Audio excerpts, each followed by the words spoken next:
கர்த்தருடைய வார்த்தை சங்கீதம் 81 அதிகாரம் 16 கண்மலையின் தேனினால் உன்னை திருப்தியாக்குவேன்.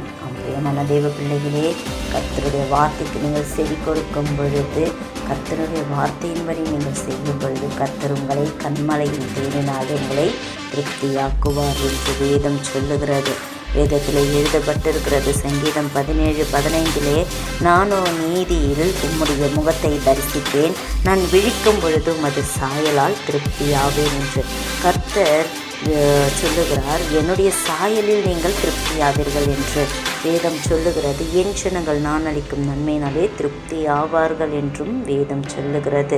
அது மாத்திரமல்ல, அவர் உன் எல்லைகளை சமாதானம் உள்ளதாக்கி உசித்தமான கோதுமையினாலே உன்னை திருப்தியாக்குவார் என்று கர்த்தர் உங்களை ஆகாரத்தினால் மாத்திரமல்ல உங்கள் தேவைகளையும் சந்திக்க வல்லவர். ஆமென்.